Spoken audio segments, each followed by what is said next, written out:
आज आपण धम्मठ्ठ वग्गो किंवा धर्मस्थ वग्ग किंवा धर्मिष्ठ वग्ग किंवा धार्मिक धम्म ठ स्थ स्थ म्हणजे स्थिर, जो धम्मामध्ये स्थिर आहे, म्हणजे जो धम्माच्या मार्गावर आहे, त्याची काय लक्षणं आहेत हे या वग्गामध्ये सांगितलेलं आहे. आज आपण पाचवी आणि कदाचित सहावी गाथा पाहणार आहोत आणि क्रमशः धम्मपदाची 260 261वी गाथा. न तेन थेरो होती न तेन थेरो होती एनस्य परितं शिरो परिपक्को वयो तस्य मोघजिन्नोति उच्यति. न तेन थेरो होती, जसं आपण याच्या आधी पण पाहिलेलं. न तेन म्हणजे तेवढ्याने,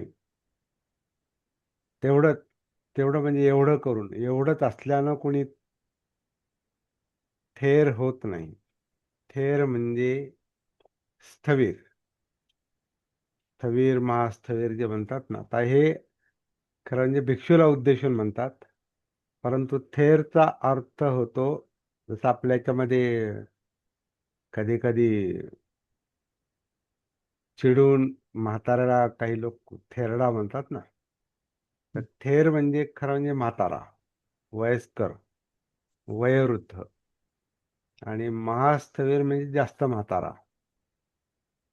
परंतु आता याच्यामध्ये असं म्हणतात, बौद्ध परंपरेमध्ये जो 10 वर्षापर्यंतचा जो भिक्षू आहे त्याला थेर भिक्षू म्हणतात, स्थविर. आणि 20 वर्ष त्याच्या पुढच्याला महास्थविर म्हणतात. 20 वर्षाच्या पुढे 10 ते 20, 10 वर्षापर्यंत स्थिर, आणि त्याच्या पुढे 20 आणि पुढे असं असं काही. म्हणजे त्याच्या पुढचा जो आहे 10 वर्ष स्थविर. स्थविर म्हणजे 10 वर्ष चिवर घातलेला आहे त्याने, ग्रहत्याग केलेला आहे असं मानलं जातं त्या परंपरेमध्ये. आणि त्याच्या पुढचा जो आहे त्याला महास्थविर म्हटलेला आहे, कारण त्यानं कंटिन्यू सलग ते चिवर धारण केलेलं आहे, त्याला महास्थविर असं म्हटलेलं आहे.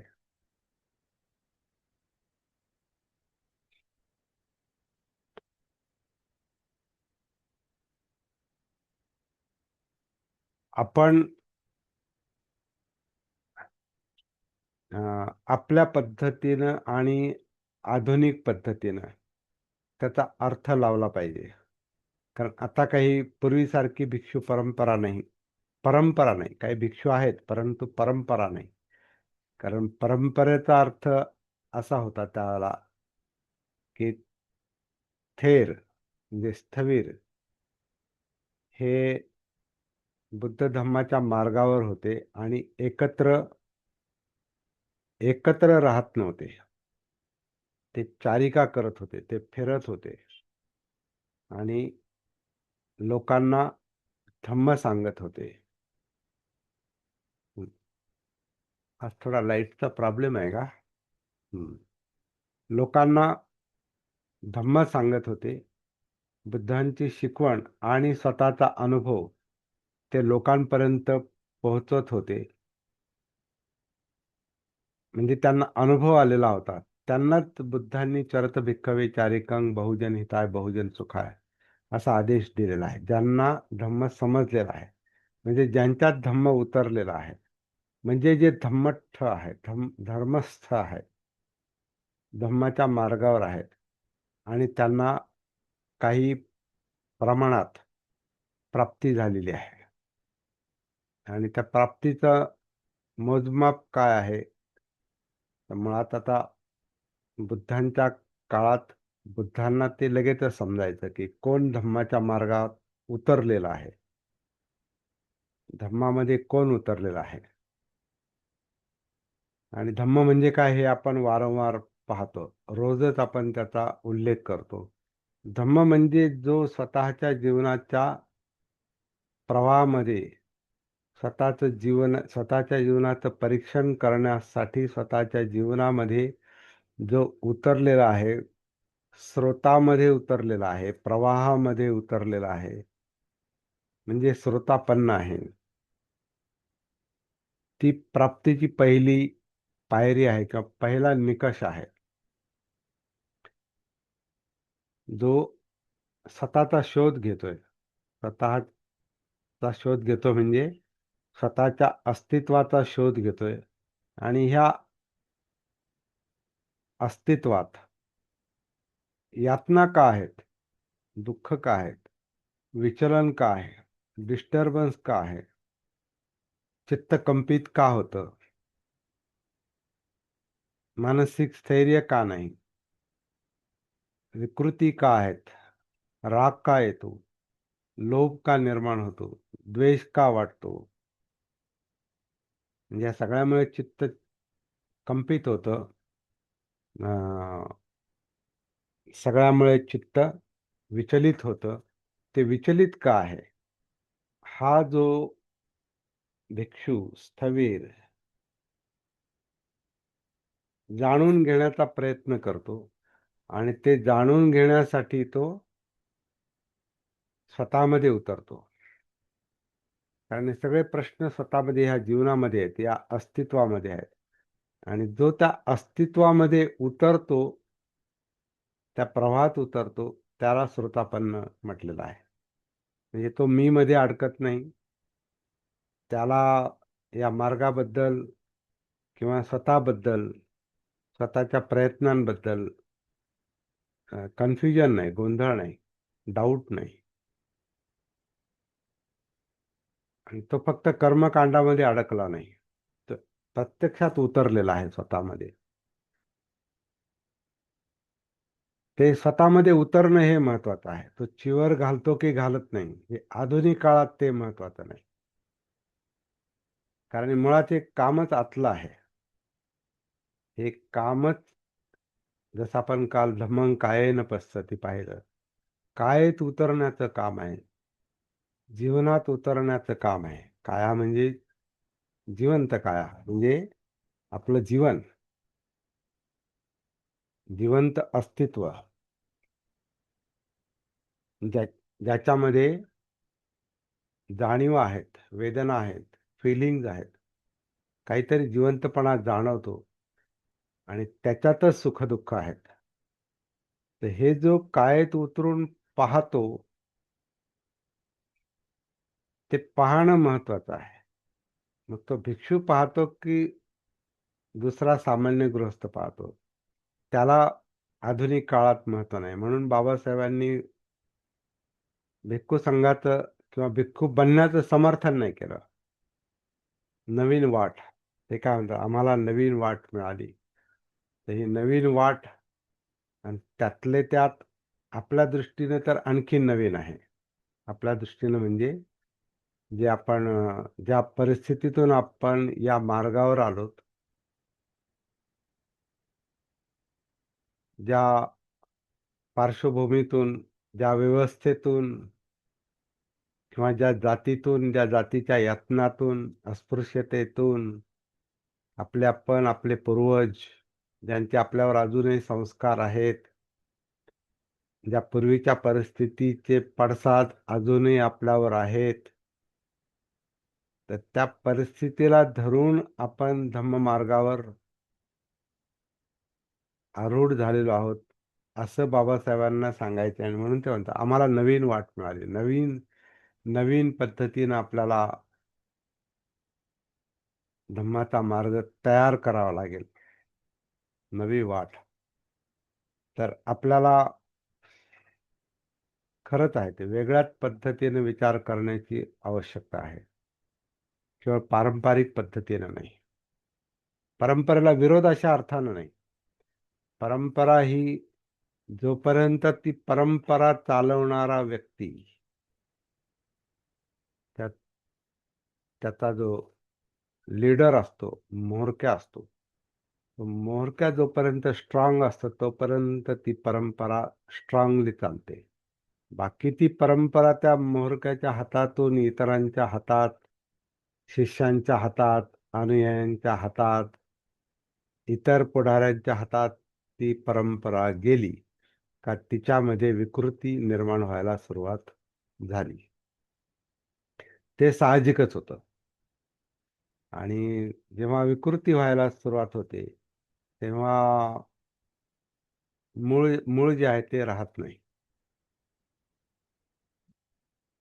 म्हणून परंपरा पाळण्यासाठी केवळ पारंपरिक बनायला बुद्धांनी विरोध केलेला आहे.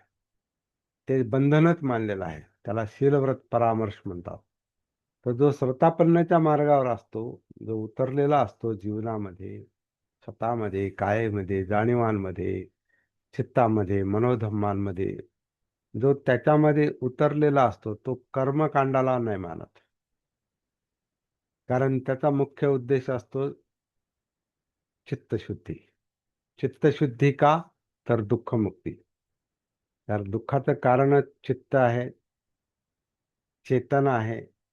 चेतनेमध्ये तृष्णा आहे. तृष्णेमध्ये लोभ आहे, द्वेष आहे. त्याला धरून मनोधम्म काम करतात तर ते अधम्म बनतात. आणि या गोष्टी आपल्याला वेदनांमुळे म्हणजे जाणीवांमुळे जाणवतात. आणि ते हे सगळं या कायेमध्ये जाणवतं. म्हणजे या जिवंत अस्तित्वामध्ये जाणवतं. म्हणून या कायेत उतरणं महत्वाचं आहे. आणि म्हणून आनापानसतीचा आधार महत्वाचा आहे. तर हे सगळं करणं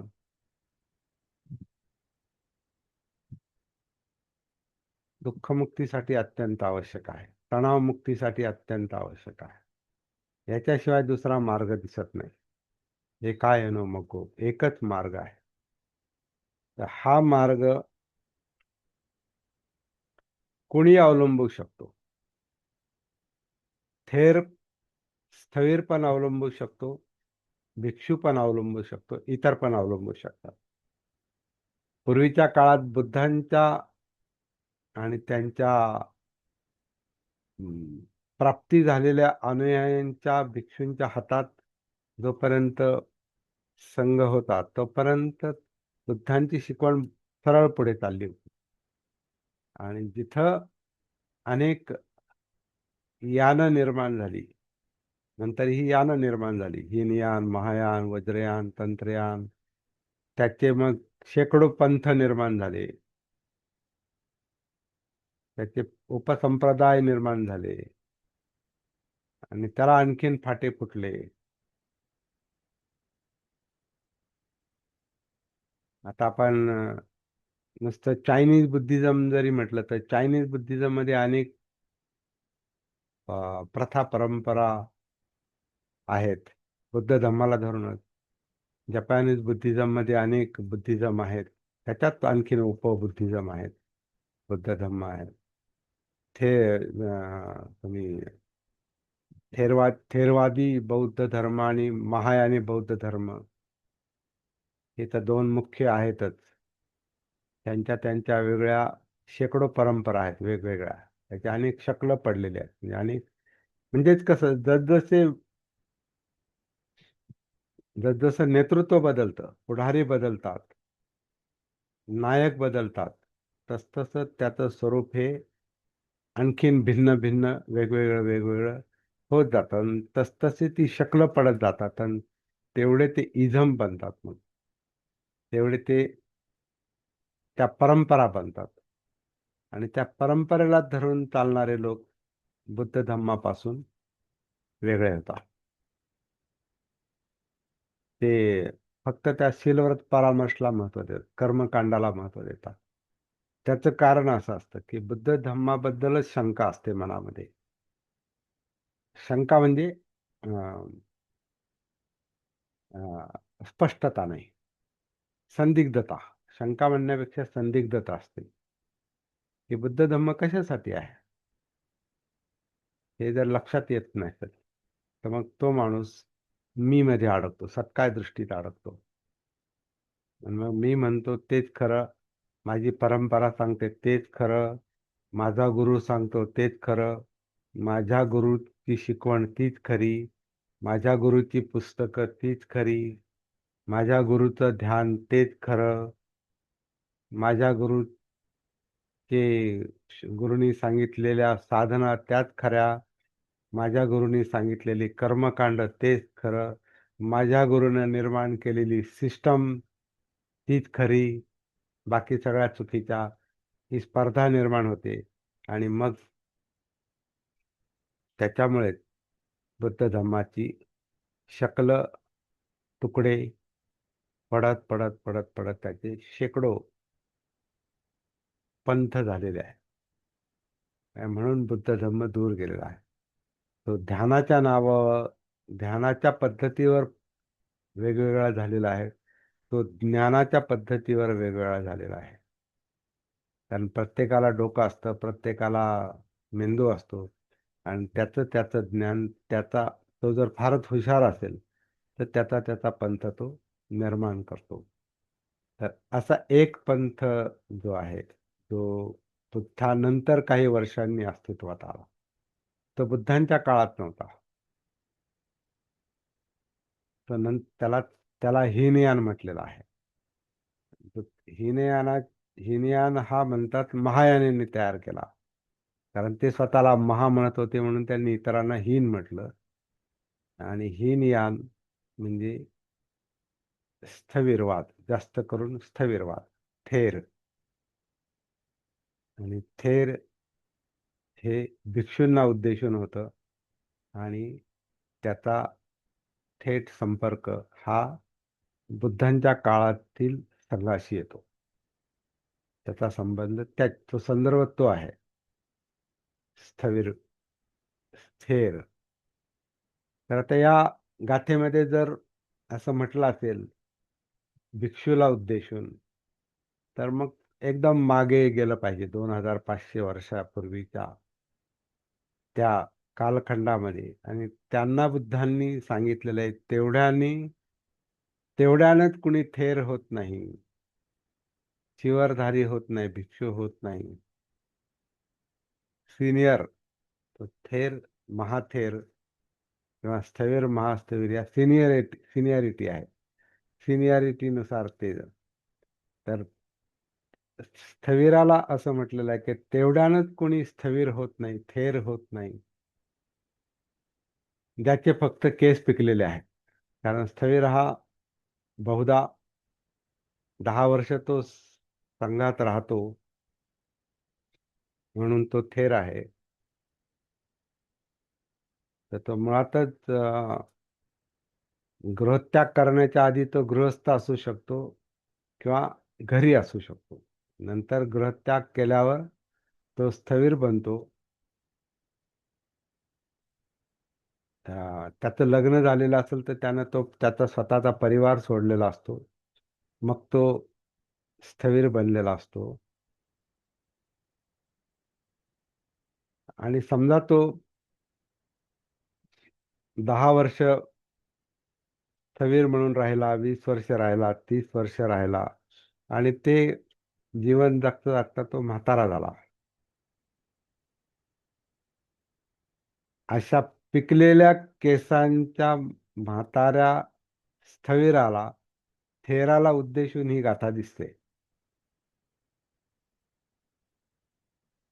तर ते म्हणतात तेवढ्यानं नुसता केस पिकला म्हणून कुणी थेर, स्थविर होत नाही.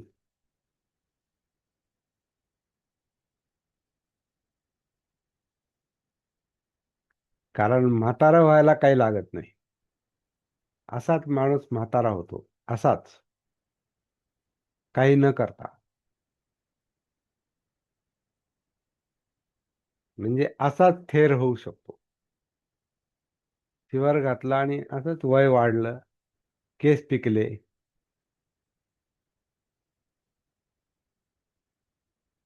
आणि तो चिवर धारण केलं म्हणून तो स्वतःला थेर म्हणतो, स्थविर म्हणतो, किंवा महास्थविर म्हणतो. कारण त्याचे केस पिकलेले असतात. तर केस पिकले म्हणून कुणी थेर होत नाही. न तेन थेर होती येन फलितं शिरो. शिरो म्हणजे शिर, डोकं. डोकं पिकलंय म्हणजे केस पिकलेत. ज्याचे केस पिकलेत त्याला तो स्थवीर आहे, थेर आहे असं म्हणता येत नाही.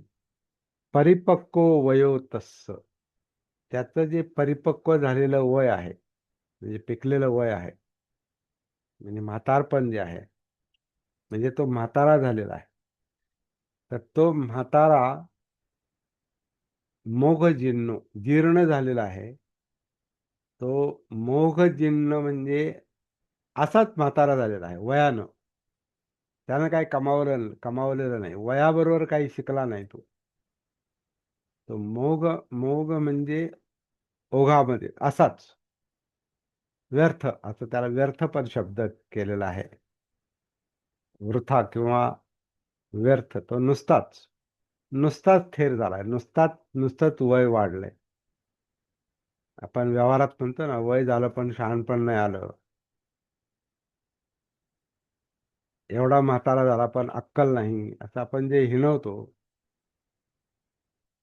तर आपल्याला असं वाटतं की म्हातारा झाला माणूस, वय वाढत गेलं की शहाणपण वाढत जातं, वाढलं पाहिजे अशी अपेक्षा असते. म्हणून लोक काय म्हणतात, म्हातारा झाला पण अजून कळत नाही, अक्कल नाही. एवढे केस पिकलेत तरी अक्कल नाही, असं जे म्हटलं जातं. याच्या पाठीमागं अपेक्षा अशी असते की आता तो केस पिकलेत, आता तरी शहाणा हो. म्हातारा झाला, आता तरी शहाणा हो. वय झालं, आता तरी अक्कल असू दे, या म्हणजे असली पाहिजे अशी अपेक्षा असते. पण वयाबरोबर कधी अक्कल वाढत नसते. अक्कल वाढणं, समज येणं, हे जागृतीचं काम आहे. हे भानावर जगण्याचं काम आहे. सतीचं काम आहे. जर ती जागृती नसेल, ती सती नसेल, ते जगण्याचं भान नसेल, तर आपोआप कधी शहाणपण येत नाही. शहाणपण हे कमवावं लागतं एक प्रकारे. एक प्रकारे ते कमवावं लागतं. आणि ते कसं कमवावं लागतं? तर जे जगणं चालू आहे, जे हे जिवंत जीवन आहे आपलं, ही काया आहे. या कायेमध्ये काय चाललेलं आहे? याचं मनाचं काय चाललंय? ह्या कायेतल्या मनाचं, मनोधम्माचं काय चाललंय? त्याला विकृत करणारं जे चित्त आहे, त्या चित्तामध्ये काय चाललेलं आहे? याच्या ज्या जाणीव आहेत, याचं जे फिलिंग आहे, वेदना आहेत, या वेदनांच्या संपर्कात कायेत जाऊन जो थांबतो किंवा त्या वेदनांबरोबर चालतो, त्या प्रवाहाबरोबर चालतो, चित्त पाहतो, वेदनांच्या आधारे वेदनांमध्ये उतरतो, म्हणजे वेदनानुसती. वेदना म्हणजे सुख-दुःख आहेत किंवा मूर्छित वेदना आहेत, ज्या जाणवत नाहीत. तर त्या सुखवेदना, दुःखवेदना, असुख-दुःख वेदना या जाणीवांच्या संपर्कात कायेत उतरून जो असतो, चालतो, राहतो, म्हणजे वेदनानुसती, त्यातलं सुख-दुःख आणि विशेषतः दुःख हा प्रॉब्लेम आहे, ही समस्या आहे, हे विचलन आहे. आणि तो प्रॉब्लेम माणसाला, तो प्रश्न, त्यात ते दुःख, त्या यातना माणसाला नको असतात, कारण त्या अप्रिय असतात. आणि तो प्रश्न सोडवण्यासाठी हे सगळे प्रयत्न असतात. तर तो या कायेत उतरतो, जाणीवा पाहतो, वेदना पाहतो. आणि वेदना म्हणजे शेकिंग आहे. वेदना म्हणजे हालचाली आहेत, व्हायब्रेशन आहेत. तर ती कंपन, चित्तकंप, चित्तं यस्सन कंपती म्हणतो ना आपण. आपण अभ्यास केलेला आहे याचा. तर ही जी कंपन आहेत, ही कंपनांच्या संपर्कात तो सतीनं येतो. मग त्या आतल्या हालचाली तो पाहतो. आणि हालचाली पाहण्यासाठी हालचालीमध्ये उतरावं लागतं, म्हणजे कायेमध्ये उतरावं लागतं.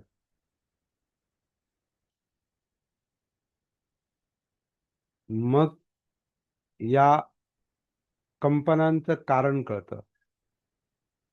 ते ती तृष्णा आहे, ती लोभ आणि द्वेष आहे. पाहिजे, नको, पाहिजे पाहिजे पाहिजे पाहिजे, खूप पाहिजे, नको नको नको, अजिबात नको, हटवा, खतम करा, त्याला मारा, मारून टाका, नको ते मला. द्वेष. पाहिजे पाहिजे पाहिजे पाहिजे, आणखीन पाहिजे, खूप पाहिजे, उपादान, संग्रह, मग ते वाढवणं, तर ते किती पाहिजे? अनंत. त्याला काही सीमा नाही. आणि ते तसं का, हे माहीतच नाही. कारण स्वतःशी संपर्कच नाही, जाणीवांशी संपर्क नाही, चित्ताशी संपर्क नाही. आणि त्याला धरून चाललेलं जे आपलं डोकं आहे, विचार आहेत, मनोधम्म जे आहे, ते मनोधम्मांमध्ये, विचारांमध्ये काय चाललंय, त्याच्यात अधम्म आहे का सद्धम्म आहे, काही त्याची जाणीव नसते, त्याचं भान नसतं, त्याची सती नसते. आणि त्याच्यामुळे चित्तशुद्धी कधी होत नाही, आणि त्याच्यामुळे दुःखमुक्ती कधी मिळत नाही. म्हणजे दुःखातच जगतो तो. म्हणजे या मार्गावर आपण का आहोत याचंच भान नसतं. असा जर भिक्षू असेल, असा जर थेर असेल, त्यानं हे काम केलं नाही, स्वतःमध्ये उतरला नाही, नुसतंच कपडे घेऊन मिरवतोय आणि उपभोग घेतोय. घरी असताना घरचा उपभोग घेतोय घरातला, आणि बाहेर असताना बाहेरचा उपभोग घेतोय, पण हे काम करत नाही. स्वतःमध्ये, स्वतःच्या संपर्कात येऊन स्वतःच्या जीवनाचा प्रश्न सोडवत नाही, नुसताच भिक्षू म्हणून मिरवतो. किंवा दुसरं काही असेल. आता याच्यामध्ये इतर साधना करणारे लोक आहेत, इतर कपडे घालणारे लोक आहेत, इतर अनेक परंपरा आहेत, अनेक ध्यान साधना करणारे लोक आहेत, अनेक जसे इकडे थेर असतात, तसे इकडे काही दुसरे दीक्षा घेतलेले लोक असतात. मग ते घेऊन ते मिरवतात, परंतु आत उतरून हे काम करतात का? तर त्या काही करण्याला अर्थ असतो, नाही तर तेच करतात आणि तेच कर्मकांड बनतात, मग शीलव्रत परामर्शच्या बंधनात अडकतात आणि तेच करतात, कर्मकांडात गुंतून पडतात. आणि इथं जे ज्याच्यासाठी हे सगळं करायचंय, तो उद्देशच जर विसरला असेल, आणि त्याच्यात जर थेर माणूस असेल, स्थविर माणूस असेल, तर त्याला उद्देशून बुद्धांनी म्हटलेलं आहे की नुसताच थेर झालास, केस पिकले, आणि मोघजन्म म्हणजे उगीच म्हातारा झालास नुसताच, आणि प्राप्त काहीच केलं नाही, नुसताच पिकलाय. आणि पिकल्याचं काय होतं? फळ पिकल्यावर काय होतं? फळ पिकल्यावर ते गळून पडतं आणि खतम, संपला त्याचा विषय. जोपर्यंत ते फळ त्या झाडाला असतं तोपर्यंत त्याचं पोषण असतं. पिकलं, ते पडलं, अस्तित्व संपलं. असंच जर जीवन चाललेलं असेल, नुसतेच कपडे बदलतोय, दीक्षा घेतोय, कर्मकांड करतोय, बडबड करतोय, आणि आतमध्ये काहीच करत नाही, स्वतःचं भानच नाही, स्वतःशी संपर्कच नाही. सती म्हणजे स्वतःशी संपर्क आहे. जागृती म्हणजे स्वतःशी संपर्क आहे. कळतं आपलं काय चाललंय आतमध्ये, तर बाहेर वाहवत नाही जात. दिसलं का पळाला, ऐकलं का पळाला, गंध दिसला की त्याच्या मागे, त्या कस्तुरी मृगासारखं. काही खायची इच्छा झाली, चव लागली का त्याच्या मागे, स्पर्श त्याच्या मागे, कामछंदाच्या मागे, द्वेषाच्या मागे, सगळं बाहेर, सगळं बाहेर.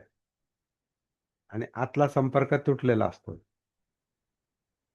हा जो नुसता जो बाहेर पळत राहतो, व्यवहार म्हणून बाहेर राहावंच लागतं. बाहेरच्या जगाशी संपर्क तोडू शकत नाही. पण आतल्या जगाशी संपर्क आहे का? उंबऱ्याच्या आत आहोत का आपण? हा मुद्दा जास्त महत्वाचा आहे. उंबऱ्याच्या आत, उंबरठ्याच्या आत, कायेमध्ये, जाणीवांमध्ये, चित्तामध्ये, मनोधर्मांमध्ये, इंद्रियांच्या सोबत, डोळे, कान, नाक, जीभ, त्वचा, त्याची त्याच्या ऍक्टिव्हिटी, त्याचे कार्य, उठणं, बसणं, चालणं, खाणं, पिणं, झोपणं,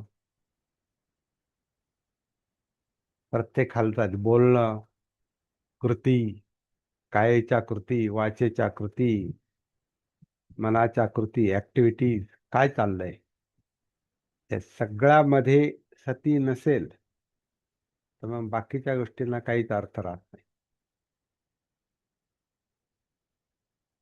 याच्यात जर एखादा थेर असेल, स्थविर असेल, भिक्षू असेल, तर त्याला उद्देशून जणू काय बुद्धाने म्हटलेलं आहे की नुसताच म्हातारा झालास, मोघ जीर्ण झालास, उगीच जीर्ण झालास, पिकलास, जीर्ण म्हणजे पिकणे, परिपक्व झालास, तर नुसताच पिकलास पण कमावलं काहीच नाही.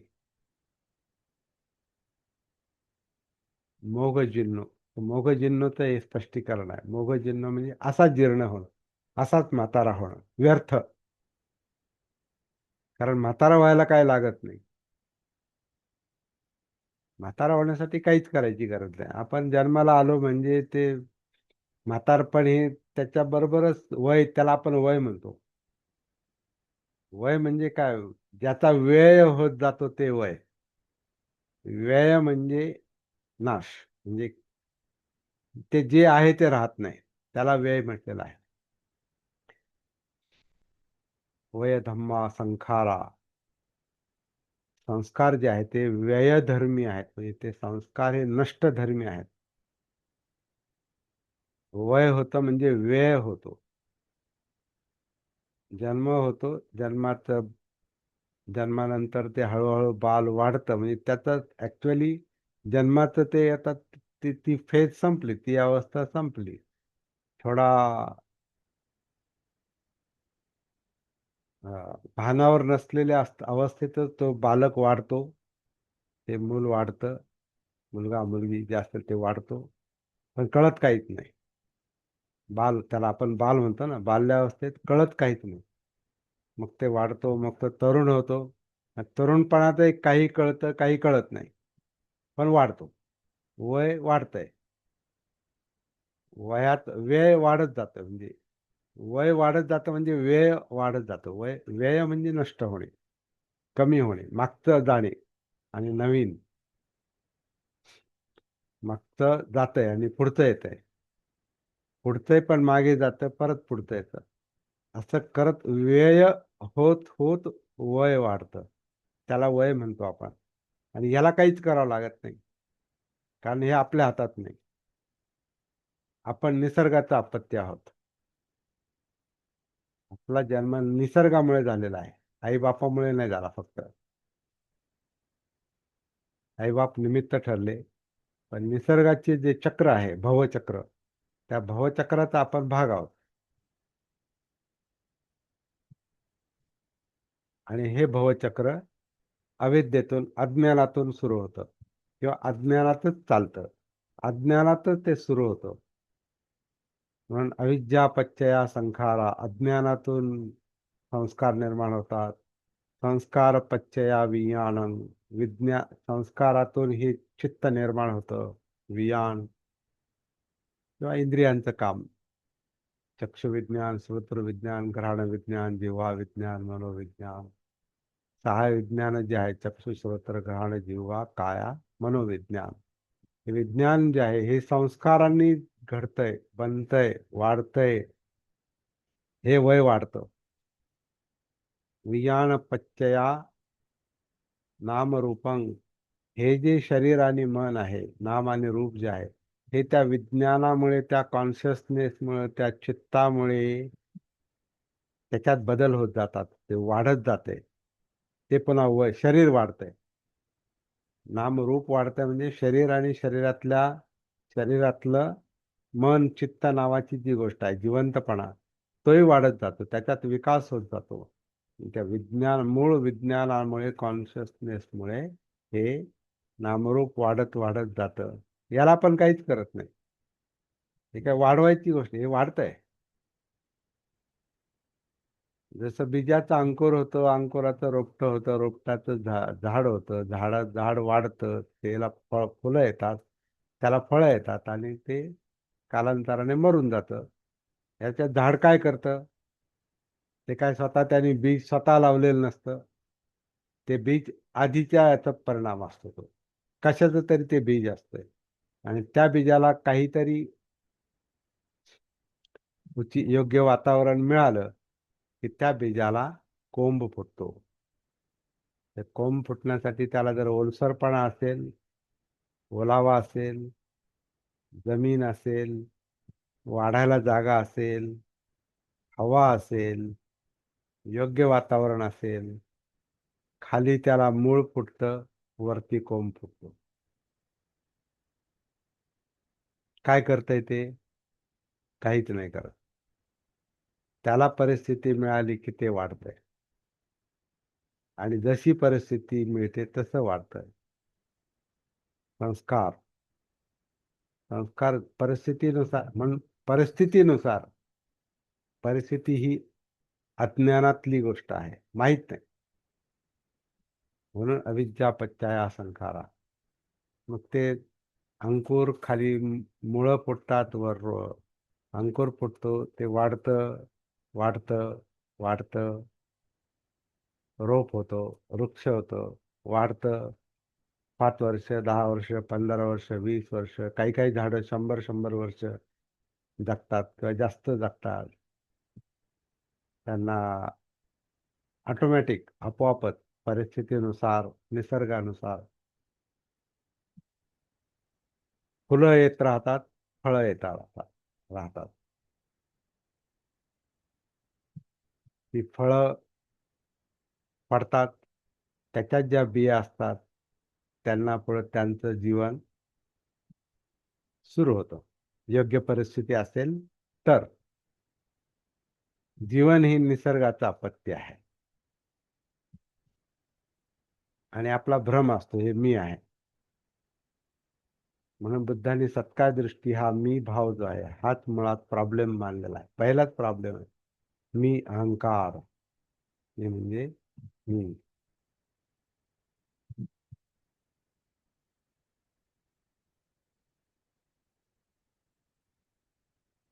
मी मुळे हे शरीर, मन, चित्त वाढत नाही. ते अज्ञानातून आलेल्या संस्कार आणि विज्ञानामुळे वाढतं. नामरूप.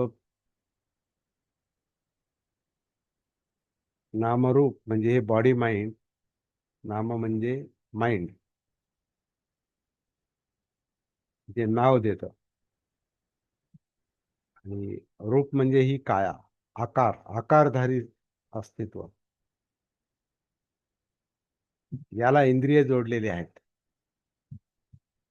6 इंद्रिय: डोळे, कान, नाक, जीभ, त्वचा. आणि ती इंद्रिय बाहेरच्या जगाशी जोडलेली आहेत. जोडलेली आहेत इथं, पण घेतात बाहेरचं. डोळे बाहेरचं पाहतात, कान बाहेरचं ऐकतात, गंध बाहेरचा असतो, चव बाहेरच्या पदार्थाची असते, स्पर्श बाहेरचा असतो. पंखा चालू आहे तर त्याच्या हवेचा स्पर्श माझ्या त्वचेला आणि मग मला वाटतं हा पंखा चालू आहे, हवा लागते. त्यानुसार असणारे मनातले विचार हे बाहेरच्या विषयाचे असतात. तेच मेमरीमध्ये रूपांतरित होतात. आपण काय करतो याच्यात? आपलं काय काम आहे? म्हणून अविद्येचं हे भवचक्र आहे. भव म्हणजे बनत बनत जाणे. ते बनायचं काम चाललंय ना. पण काय बनलोत आपण? कशाचे बनलोत याचं भानच नाही. म्हणजे असायला पाहिजे, पण ते नाही. आता का नाही ते त्याला त्याला काही उत्तर नाही. त्याला त्याला उत्तर नाही, कारण अज्ञानातूनच हे निसर्गानं अज्ञानातूनच ते टाकलंय. ते अज्ञानातूनच या जगाच्या भूमीमध्ये जणू काय टाकलं. जसं ते बीज पडतं, त्याला नाही माहिती ते काय आहे त्याला नाही माहिती, पण त्याला अंकुर आणि हे मुळं आणि अंकुर फुटतात. त्याला नाही माहिती का फुट.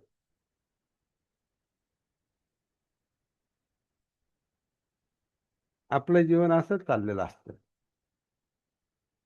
पण बुद्धांचा शोध असा आहे, ह्याचं जर भान आलं, याची जर सती आली, हे जे वाढत वाढत चाललंय, थेर होत चाललंय, थेरडं होत चाललंय, म्हातारं होत चाललंय, याचं जर आतून भान असेल, आतून बाहेरून नाही भान येत, भान आतून येतं. जसा श्वास आतून चालू आहे तसं भान पण आतून आहे. तर ते जर भान आलं, ती जर जाग आली, ती जर जागृती आली, त्याचा बोध झाला, त्याची बोधी मिळाली, तर या भवचक्राचा मार्ग बदलतो. ते भवचक्र मग असं म्हणतात ते धम्मचक्र बनतात. कारण धम्म कळतात, आतले धम्म कळतात, कार्यकारण भाव कळतो, कशामुळं काय हे कळतं. भवचक्र दुःखाकडे नेतं, धम्मचक्र दुःखमुक्तीकडे नेतं. तर धम्मचक्र हे बोधचक्र आहे, बोधिचक्र आहे. त्याच्यात जाग आहे, म्हणून बोध आहे, म्हणून समज आहे.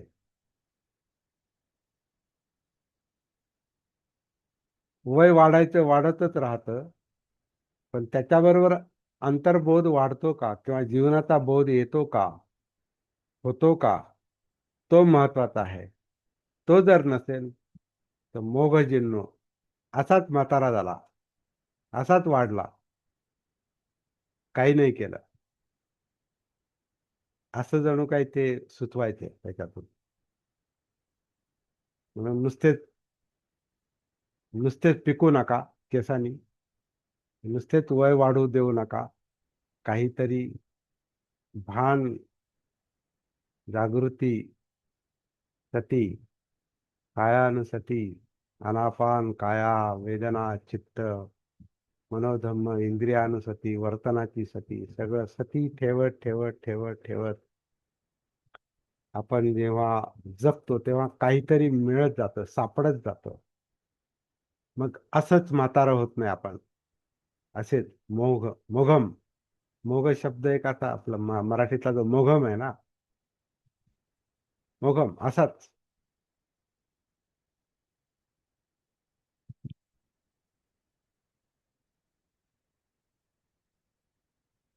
ते असंच नाही वाढायचं किंवा असंच नाही जायचं. मोघ मरण पण नाही पाहिजे. असंच असंच मेला, काय केलं, असंच मेला. फार काही कमावलं, सगळं केलं, पण स्वतःच काय केलं, काही नाही. असाच जन्माला आला आणि असाच मेला, असाच वाढला, असाच वयस्कर झाला, असंच वय वाढलं. तर ते सती हे सगळं काय म्हणताय हे निरर्थक ज्या गोष्टी आहेत त्याला अर्थ प्राप्त करून देते. हे जे असंच आहे ते अर्थपूर्ण बनतं. म्हणून प्रत्येक क्षण महत्वाचा आहे आणि प्रत्येक क्षणाची सती पाहिजे. पुढची गाथा मला वाटतं आज नको घ्यायला, एवढं पुरेसं आहे. अं, खरा थेर कोण, हा नुसता वय वाढतं म्हणून तो थेर नाही, असं हे पहिल्या गाथेतलं स्पष्टीकरण आहे. पुढची गाथा आहे खरा थेर कोण, ते आपण उद्या पाहूया. हे माझे शब्द, काही लोकांना माझे शब्द आवडत नाहीत, कारण निसर्ग फार प्रिय प्रिय विषय आहे काही लोकांना. त्याच्यात चांगलं आहे, मनोवेधक, मनोरंजक, खेळून ठेवणार निसर्ग आहे ना. डोंगर आहेत, दऱ्या आहेत, झाडे आहेत, पर्वत आहेत, बर्फाळ प्रदेश आहे, हिमालय आहे, सागर आहे, जंगल आहेत, चंद्र आहेत, तारे आहेत, सूर्य आहे, प्रकाश आहे, संगीत आहे, नृत्य आहे. म्हणजे जग हे मनोवेधक पण आहे. निसर्ग हा हम्म. मनोवेधक पण आहे. पण ज्या निसर्गानं मला जन्म दिला, त्यानं दुःख का दिलं? नुसतंच मनोरंजन का नाही दिलं? मुक्तावस्थेत का नाही जन्माला घातलं? असा प्रश्न म्हणजे मला पडतो.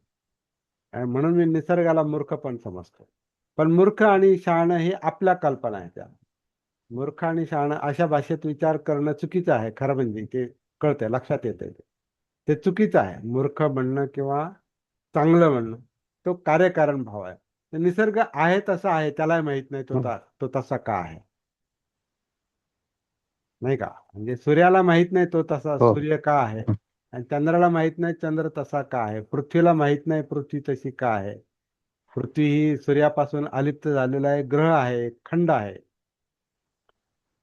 ज्याचा जो घन भाग आहे, पृथ्वी अग्नी आहे. नैसर्गिक प्रक्रिया. हा? नैसर्गिक प्रक्रिया. नैसर्गिक प्रक्रिया आहे ती, चांगली आणि वाईट असं नाही. हम्म. परंतु आपल्याकडे दुसरे शब्द नाही. म्हणजे निसर्ग वाईट आहे आज नाही वाईट म्हणून मूर्ख म्हणण्याऐवजी निसर्ग वाईट आहे बा, जो दुःख निर्माण करतो, यातना निर्माण करतो. जीव जीवस्य जीवनम, म्हणजे जीवावर हम्म. जीव अवलंबून असतो. म्हणजे आता काही हिंस्र प्राणी आहेत, ते हिंस्र प्राणी दुसऱ्या प्राण्याला खाल्ल्याशिवाय जगू शकत नाहीत. आणि ते आपल्याला पाहत नाही. किंवा आपल्यातले काही माणसातले असे प्राणी आहेत की ते इतर प्राण्यांना मारून खातात. तेही आपल्याला पाहत नाही. त्याला खाणाऱ्याला काहीच वाटत नाही, मारणाऱ्याला काहीच वाटत नाही असं नाही, वाटतंय. पण त्याला स्वतःचं भानच नाही. हम्म. त्याला स्वतःच जगण्याचं भानच नाही. त्याला काय वाटतं की मला जसं जसं मिळतंय जगणं महत्वाचं आहे, कसंही जगा. जगणं महत्वाचं आहे, कसंही जगा.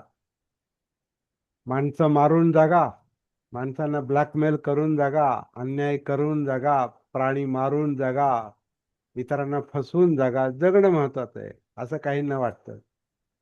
आणि जो भानावर असतो तो म्हणतो जगणं महत्वाचं आहे, ते बरोबर आहे. परंतु यातना देऊन आणि यातना भोगून, स्वतः भोगून आणि दुसऱ्यांना देऊन का जगायचं? त्याच्याशिवाय जगणं होणार नाही का? तर बुद्धांनी शोध लावला, बाबासाहेबांनी तो मार्ग दाखवला. नाही, तसं पण चांगलं जगणं शक्य आहे.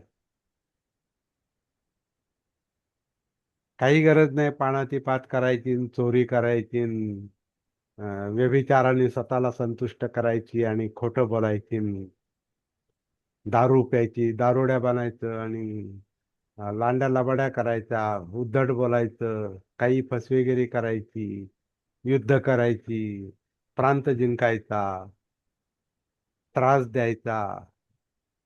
हे सगळं त्यालाही त्रास होतो. जो हे सगळं करतो त्यालाही त्रास होतो. पण ती अक्कलच नाही ना, नुसतेच वाढत असतात मोहचिन्ह. नुसतंच वय वाढत असतं. पण ही अक्कल येत नाही की चांगलं जगणं कशाला म्हणतात. तर ज्याच्यामध्ये दुःखमुक्ती आहे तेच चांगलं जगणं, म्हणजे बुद्धासारखं जगणं हेच जगणं आहे खरं म्हणजे. हे बाबासाहेबांना कळाल्यामुळे ते म्हणाले नाही नाही ह्याच मार्गाने जावं लागेल. आपण पूर्वी भिकारी होतो, अस्पृश्य होतो म्हणजे भिकारीच होतो. भिकारी नव्हतो, ते भिकाऱ्यापेक्षा हीन दर्जाचं. भिकाऱ्याला तरी भीक देतात, त्याची दया येते. तुमची तर दया पण येत नव्हती म्हणे. तुम्हाला शिवतही नव्हते आणि तुम्हाला पाणी देत नव्हते आणि तुम्हाला जमीन जुमलाही नव्हता, नोकरी नव्हती आणि काही काही नव्हतं. उलट गावची घाण काढा आणि गावाच्या बाहेर राहा. म्हणजे तुम्ही माणसात पण नव्हते. म्हणजे ते जनावरापेक्षा खालच्या दर्जाचं, भिकाऱ्यापेक्षा खालच्या दर्जाचं जगणं होतं. काहीच नव्हतं, सर्वार्थानं वंचित. तरी सुद्धा बाबासाहेब म्हणतात की बुद्धाच्याच मार्गावर जा. आणि परत त्याग करा, आणखीन त्याग करा. त्यांचं भाषण माहिती असेल, त्याग करा, आणखीन त्याग करा, झगडा, आणखीन झगडा. झगडा म्हणजे काय? मारामाऱ्या करायला सांगितल्यात काय? दगडफेक करायला सांगितली काय? नाही. झगडा म्हणजे हे जीवनाला दुःखातून मुक्त करणं, हा संघर्षच आहे. हे निसर्गाशी दोन हात आहेत. निसर्गाशी दोन हात करावे लागतात. निसर्गाशी नैसर्गिक पद्धतीनं लढून निसर्गावर मात करून दुःखाचं रूपांतर दुःखमुक्तीमध्ये करावं लागतं. असं दिसतंय हे. अज्ञानाचं रूपांतर प्रज्ञेमध्ये करावं लागतंय. असं काम दिसतंय हे. आणि तो मार्ग बुद्धांनी सांगितला, लक्षात आणून दिला. आपल्याकडेच आहे तो, त्यांनी लक्षात आणून दिला. सती काय त्यांनी बाहेरून कुठून आणली नाही, ती इथंच आहे. फक्त आपण जे बेभान जगतो, गाफील अवस्थेत जगतो, त्याचं आपल्याला भान नसल्यामुळेच कळत नाही की आपण अविद्येत जगतोय, अज्ञानात जगतोय. नुसतेच जगतोय, नुसतेच वाढतोय, नुसतेच म्हातारे होतोय, नुसतेच मरतो. असेच मरतो इतर प्राण्यांसारखे. पण माणसाला ही जी देणगी मिळालेली आहे जागृतीची, सती, भान, ध्यान नाही. ध्यान प्राणी जनावर पण ध्यान करतात असं म्हणतो मी. बगळा पण ध्यान करतो ना. बगळा एका पायावर एक डोळा बंद करून मासा, त्या दोन्ही डोळे बंद करत असेल माहित नाही, पण असा उभा राहतो आणि मासा आला जवळ की लगेच गिळंकृत करतो. तो ध्यानच करतो ना. किंवा भक्ष्यावर लक्ष ठेवून असलेला एखादा हिंस्र प्राणी, उंचावर बसलेली घार किंवा गरुड, खाली पृथ्वीवर काही छोटा प्राणी आहे का, की म्हणजे भक्ष्य, साप आहे का, एखादी काही एखाद्या पक्षी आहे का, दुसरं काय, तर वरून येऊन ते झडप घालतो. परंतु त्याचं लक्ष असतंय. ते लक्ष म्हणजे ध्यान आहे. तर मनाचं काम आहे ध्यान करणं. तर तृष्णा ध्यान करते, लोभ आणि द्वेष ध्यान करतात ना. आता हे प्लॅनिंग करून युद्ध केलं ना, प्लॅनिंग करून असं मारायचं का तसं मारायचं, माणसं पाठवायची का त्या, काय म्हणतात त्याला, ड्रोन, काय ड्रोन काय म्हणतात त्या, लांबून लांबूनच ते प्रदेश बघायचा आणि हत्यार ते वेपन टाकायचं, ते बॉम्ब टाकायचं, काय म्हणतात त्याला, आकाशात फिरतं ड्रोन. ते. हा, ड्रोन. ड्रोन. ड्रोन. ड्रोन, हा. हा, ड्रोनच आहे. माणसाचं डोकं आहे ना. ड्रोनला थोडीच अक्कल आहे ते करायची. माणसाकडे रिमोट आहे त्याचा. मोरालिटी नाही, नीतिमत्ता नाही, कारण भान नाही. आता संरक्षणाच्या नावाखाली ते करतात, परंतु ते आधी जग असुरक्षित करण्याचं काम माणसांनीच केलंय बरंचसं बुद्धिमत्तेने. आणि आता असुरक्षितता वाढली तर त्याला सुरक्षित करायला मग युद्धाचा उपाय काढला. पण बुद्धाने 2500 वर्षापूर्वी जसं सांगितलं तसंच माणसासारखे जगत आले असते तर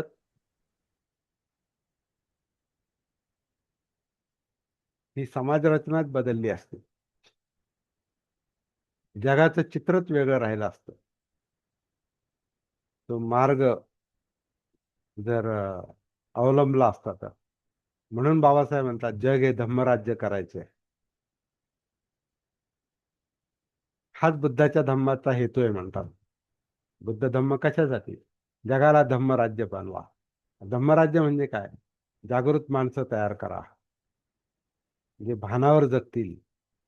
मग तिथे अन्याय, अत्याचार, विषमता, युद्ध आणि ती काही आवश्यकताच नाही. सहजीवन असेल त्याला संघ म्हणतात खरं म्हणजे.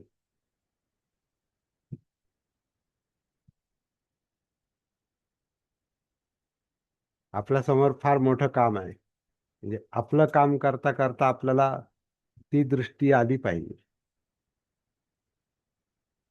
ही बाबासाहेबांची व्हिजन आहे, ही बुद्धांची व्हिजन आहे.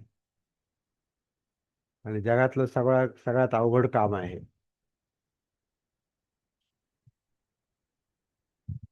बाकी तुम्ही काहीही करू शकता, काहीही करू शकता. बुद्धीच्या जीवावर, तृष्णेच्या जीवावर काहीही करू शकता. पण माणसासारखं जगून तुम्ही माणसाला, माणसांना, समाजाला, जगाला सुरक्षित करू शकता का? असुरक्षित तर सगळेच करतात. असुरक्षित सगळेच करतात, कारण तो तो स्वतःच असुरक्षित आहे आणि भानावर नाही. पण सुरक्षित करू शकतो का आपण जगाला? हेच मोठं चॅलेंज आपल्या समोर आहे, आंबेडकरी बौद्ध लोकांसमोर. कसं काय विचार करावा लागेल. म्हणून हे सगळे उपद्व्याप करणं आपल्याला भाग आहे. हा टाइमपास नाही, टाइमपास नाही. बोला आहे. एक चर्चा करत होतो मी डॉक्टरांशी, तर त्यावेळेस डॉक्टरांनी सांगितलं की काही लोकांना लहानपणी म्हणजे 10-12 वर्षाचे असताना शहाणपण येतं आणि काहींना तरुणपणात शहाणपण येतं आणि काहींना म्हातारपणात शहाणपण येतं. परंतु काहींना शेवटच्या क्षणापर्यंत सुद्धा शहाणपण येत नाही. Yes. म्हणजे जितके अनुभव असतात त्यांना आलेले, ते सगळे वाया गेलेले असतात आणि ते भानावर आलेलेच नसतात शेवटपर्यंत आणि त्यांना त्यांच्या जीवनात काय करायचं आहे, हे काही कळत नसतं आणि त्या सांसारिक याच्यात किंवा त्यांच्या त्यांच्या विचारात गुरफटून जाऊन ते भरकटलेले असतात. हम्म. असंही हो. मला लक्षात आलेलं आहे आणि खरोखर मी बघतोय हम्म. काहींना शहाणपण अजून आलं नाही. त्यांचं वय वाढलं, हा. परंतु शहाणपण आलं नाही हम्म. आणि भानावर आले नाही ते. हम्म. काय करायचं? आणि आता सुद्धा काही ज्यांना धम्म समजला म्हणजे समजून घेण्याचा थोडाफार प्रयत्न केला, तर ते काहीतरी वेगळंच घेतात आणि वेगळंच काहीतरी समाजामध्ये पसरवतात. पूर्ण समजून घेत नाही आणि व्यवस्थित सांगतही नाही. म्हणून मग त्याची त्या पद्धतीने सुद्धा एक प्रकारे धम्म व्यवस्थित पुढे जात नाही. समजलंच नाही. समजलाच नाही. त्याचं एकच उत्तर आहे, धम्म समजला. धम्माचं ज्ञान मिळालं पण धम्म समजला नाही. समजणं म्हणजे प्रज्ञा आहे, ज्ञानाची समज आहे. ज्ञानाचं भान आहे, ज्ञानाची समज आहे. मनोधम्मांचं भान आहे, त्याची समज आहे. म्हणून प्रज्ञा वेगळी, ज्ञान वेगळं. ज्ञानी लोकांची कमतरता नाही जगामध्ये.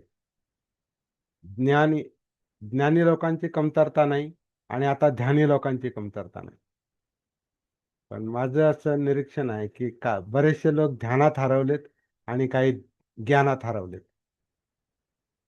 पण प्रज्ञा जी आहे, बोध जो आहे, हे वास्तवाचं भान आहे, वास्तवाचं ज्ञान आहे, सत्याचं ज्ञान आहे, कार्यकारण भावाचं ज्ञान आहे, बोध आहे तो.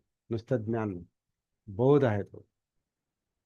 म्हणजे आता समजा आपण असं म्हणू की आपण ध्यान करतो. तर बरेच लोक ध्यान मार्गावर आहेत. आपण स्वतःला प्रश्न विचारला की आपण ध्यान करतो म्हणजे काय करतो आणि काय होतंय, काय घडतंय सायकोलॉजिकल पातळीवर, मानसिक पातळीवर काय घडतंय बरं?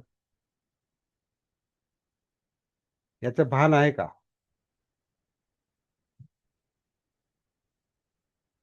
आपण आतमध्ये नाहीच आहोत, त्यामुळे त्याचं भानच येत नाही आणि ते कळत पण नाही काय चाललेलं आहे प्रॅक्टिकली. आता उद्याची गाथा त्याच्याशी संबंधित आहे. प्रॅक्टिकली आत काय चाललंय, ध्यान म्हणजे काय चाललंय, मनाचं, चित्ताचं, जाणीवांचं. नुसतं ध्यान करतो, डोळे बंद केले, असं करा तसं करा, हा केलं, काय झालं, काय घडलं, काय ट्रान्सफॉर्मेशन झालं, काय रूपांतर झालं आतमध्ये, याचं भान आहे का, याची सती आहे का, म्हणजे चित्तानुसती आहे का, धम्मानुसती आहे का, जाणीवांची सती आहे का, वेदनानुसती आहे का, कायाशी संपर्क आहे का, टॉप टू बॉटम, डोक्यापासून पायापर्यंत, त्याचं भान आहे का, श्वास चाललाय म्हणजे काय चाललंय नेमकं, याचं भान आहे का.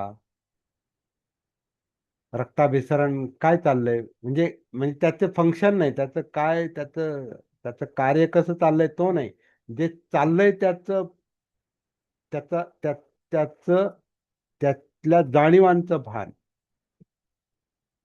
जिवंतपणाचं भान, म्हणजे सगळ्याच ऍक्टिव्हिटीज आहेत, सगळंच त्याच्यामध्ये सगळ्या आतल्या क्रिया येतात. पचनक्रिया येते, ग्रंथींचं काम येतं, तुमची मज्जासंस्था येते, श्वसन संस्था येते, रक्ताभिसरण येतं, सगळं सगळं सगळं येतं. आनापान येतं, तुमच्या त्याला पाठीच्या कण्याचं भान आहे, ज्याच्यामध्ये मेंदूपासून सगळ्या नसा सगळ्या शरीरामध्ये पसरलेल्या असतात. त्या आनापान करतात. मेंदू आनापान करतो खरं म्हणजे. पण आपण आत आहोत का, हे जर याचं जर भान होत नसेल, मग ध्यानात करतो काय आपण.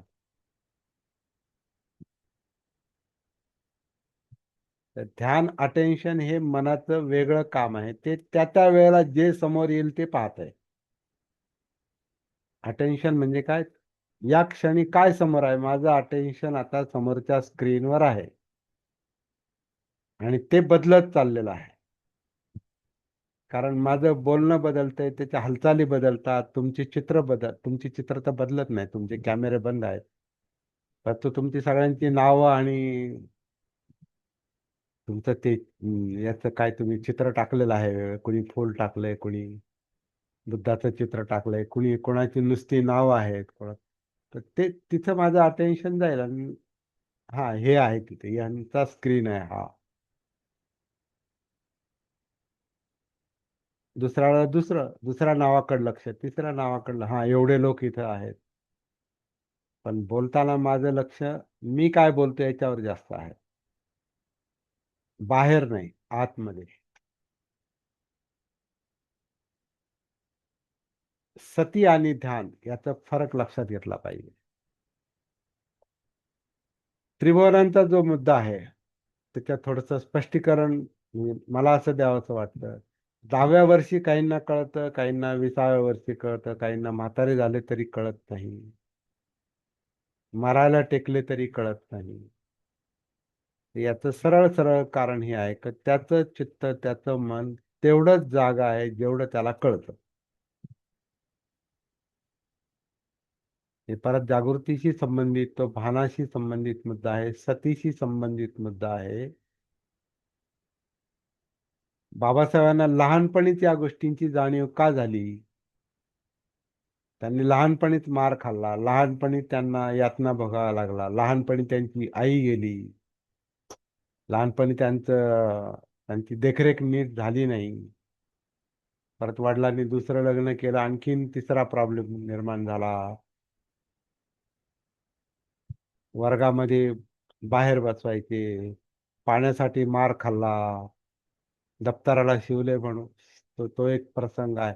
असे अनेक प्रसंग त्यांच्या जीवनामध्ये आले असतील, सगळे सांगितले नाही त्यांनी आपल्याला, ठराविकच गोष्टी आपल्या समोर आल्यात, पण ह्या सगळ्याच त्यांनी भान ठेवलेलं आहे, सोडून नाही दिलं त्यांनी. मोग मोग असंच व्यर्थ नाही, हा झालं झालं, हा मारलं तर काय होतं, आणि नाव्यानं डोकी आपली नाही केली, केस नाही कापले तर काय होतं, हत्या केले तर त्याला काय होतंय, शिवत नाही त्याला काय होतंय. याला मोघम विचार, हे मोग जगणं आहे, मोग चिन्ह, मोग विचार, मोग दृष्टी, मिथ्या दृष्टी आहे ती, त्याला काय होतंय. पण जो जागा असतो तो अनुभवांना असं सोडून देत नाही, कारण त्या अनुभवांचं त्याला त्याला भान असतं, त्याच्यात दडलेले प्रॉब्लेम, प्रश्न, यातना, दुःख हा त्याचा विषय असतो. म्हणून बाबासाहेबांनी ह्या गोष्टीला महत्त्व दिलेलं. म्हणून अस्पृश्यता निवारण हे मानवतेचं काम आहे, मग ते म्हटलंय, नुसत्या अस्पृश्यांशी संबंधित काम ते काम नाही. असं का, असं का, व्हाय, कोणी निर्माण केली अस्पृश्यता, कुणी कुणी महारवाडे निर्माण केले, कुणी मांगवाडे निर्माण केले, कुणी गावाचं विभाजन केलं, कुणी कामांचं विभाजन केलं, कुणी जातींचं निर्मिती केली. का? मोघम जगणं नाही, मोघ बुद्धी नाही, अमोघ बुद्धी आहे ती, अमोघ जाणीव आहेत त्या. आणि ज्याची मोघ असते तो मोघ जिन्न असाच म्हातारा होतो, असाच जगतो, असेच विचार चालतात, असंच बोलतो, असंच काम करतो आणि असंच.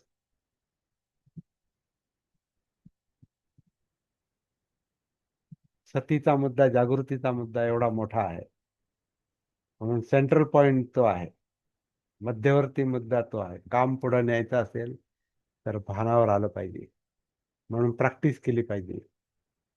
रोज नाही, प्रत्येक क्षणी, आत्ता, लगेच, इथंच. त्याला सती म्हणतात. बरोबर. बुद्धांचा बुद्ध वेगळा आहे. बुद्धांचा बुद्ध हा क्षत्रिय आहे, म्हणजे सिद्धार्थ गौतमांचा. लक्षात. सिद्धार्थ. हा, बुद्धांचा बुद्ध हा क्षत्रियातून जन्माला आलेला आहे. पण सिद्धार्थ गौतम हे महार नव्हते, ते अस्पृश्य नव्हते. बाबासाहेबांचा बुद्ध अस्पृश्यतेतून जन्माला येईल, आलाच तर. आलेला तर ते स्वतः ते फार पुढे होते, आपल्याला कळतही नाही ते कोण होते, माहित नाही. बाबासाहेब कोण होते काय माहिती आपल्याला. आधुनिक बुद्ध. आधुनिक पण काय, नेमका मूळ बुद्धच कळाले नाही तर आधुनिक बुद्ध काय कळणार आहे? म्हणजे आज त्यांनी त्यांच्या जीवनाचं जे केलेलं आहे, काय आम्हाला एक केलं? तो प्रश्नच आहे. काय केलं? त्यांनी जो जीवन जगले, जो जागृतपणे जे पाहिलं, हम्म. ते काय पाहिलं? सुधरवण्याचा प्रश्न काय त्यांनी पाहिलं? जे काय त्यांनी पाहिलं? जे पाहिलं, आता त्यांनी काय पाहिलं ते मला पण माहिती नाही. मी हा, फक्त म्हणजे ऐकून आहे. आता ही ते तुम्ही लगेच त्याचं उत्तर पण दिलं, मला माहित नाही. मला माहित नाही. हा, हे कबूल करावं लागतं. Yes. मला बाबासाहेब माहिती नाहीत. आणि बुद्ध तर अजिबातच माहिती नाहीत अजून तरी, म्हणजे परिस्थिती तशीच आहे. बुद्ध तर अजिबात माहिती नाही मला. जे जवळचे बाबासाहेब आहेत तेही मला माहिती नाहीत. का? मला माहिती नाही. मला माहिती नाही. म्हणजे त्रिकोणाचा जो बेस आहे तोच आपला अपूर्ण आहे, हे आपल्याला कबूल करावं लागतं, हे मान्य करावं लागतं. हे जर मान्य केलं नाही तर आपण नुसतेच बाबासाहेबांचं नाव घेऊन मोघ बडबड करू, बुद्धाचं नाव घेऊन मोघ बडबड करू, त्यांनी मोघवाणी. सांगितलेलं, कोणीतरी लिहिलेलं ते कोणीतरी वाचतो आणि लिहिलेलं तेच सांगेल सांगतो. कोणीतरी, आणि मला माझं काहीच कळत नाही. तर थोडं तरी कळालं पाहिजे स्वतःबद्दल. ते अवघड काम, तेच सगळ्यात अवघड काम आहे.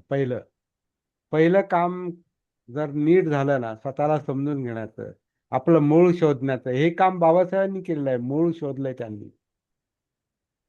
अस्पृश्यतेचा मुद्दा असाच नाही घेतला त्यांनी, त्याच्यात मूळ दडलेलं आहे आपलं. आता आपल्या पुढच्या पिढ्या ते विसरून चालल्यात, आपण विसरू देता कामा नये. हे आपलं काम आहे. ही मी चूक केलेली आहे की माझ्या पोरांना मी ते नको नको नको. आपल्याला जो त्रास झाला, आपले जे दिवस होते ते त्यांना कळायलाच नको. भोगायचं तर दूरच आहे. हेतू चांगला आहे, परंतु त्याच्यातून त्या पुढच्या पिढीला आपलं दुखणं कळत नाही, आपल्या पूर्वजांचं दुखणं कळत नाही, म्हणजे इतिहास कळत नाही, आणि म्हणून बाबासाहेब कळत नाही. तर बाबासाहेबांचं कार्य नष्ट करण्याचं इनडायरेक्टली काम आपणच करतो, आपल्या पुढच्या पिढ्यांना अंधारात ठेवतो. का? तर हेतू चांगला आहे आपला, त्यांना दुःख नको, यातना नको. आपण त्यांना दुःख मिळालं, त्यांना दुःख जाणवल्याशिवाय त्यांना तरी दुःखमुक्ती कशी मिळणार आहे?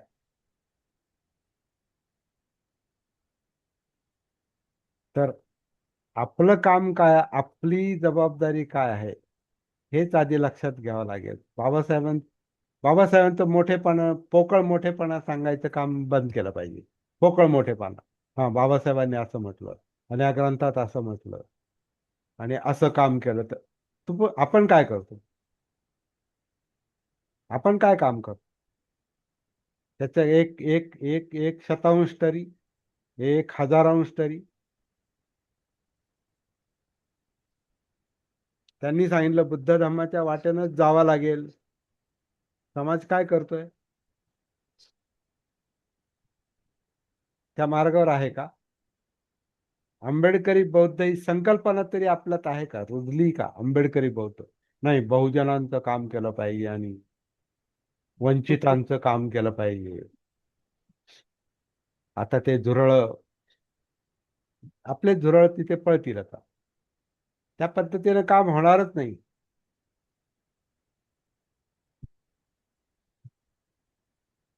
होणारच नाही.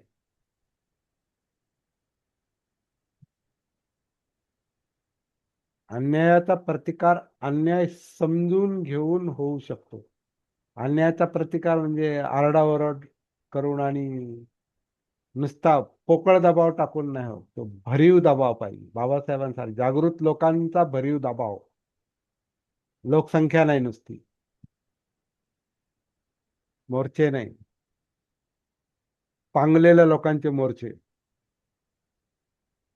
विस्कळीत लोकांचे मोर्चे, फुटलेल्या लोकांचे मोर्चे, ज्याच्यात काहीच भरीवपणा नाही, नुसतीच आरडाओरड. बाबासाहेबांनी कधीच आरडाओरड नाही केली. स्वतः बोलायचे, परंतु प्रत्येक शब्दाला अर्थ असायचा. हे त्यांची भाषणं वाचून पण लक्षात येतं किती संयमानं ते शब्द बोलत होते. आत्ताच्या पेक्षा जास्त विपरीत अवस्था त्या काळात होती आणि एकटे लढत होते. पण तरी संयमी शब्द, मोघ वचन नाही, मोघ वचन नाही. असंच नाही काही. आपण असंच बोलतो, काही बोलतो, काही ठोकून देतो. आपण म्हणतो ना, काही ठोकून देतो. अज्ञानच आहे. मूर्ख आहोत. हो, अज्ञान मूर्ख तेच एक त्याचा फक्त मग गोड मुलामा आहे. आपण आपला मूर्ख मूर्खपणा, आपला मूर्ख अज्ञान शब्दाला कमी करण्यासाठी प्रॅक्टिस करतो का? हेच जागृत असणं जरुरी आहे. ते आपण करत असू तर आपण बेसवर काम करतो. त्रिकोणाचा बेस म्हणतो मी त्याला. समझने वाले को इशारा काफी है. जास्त विस्ताराची गरज नाही.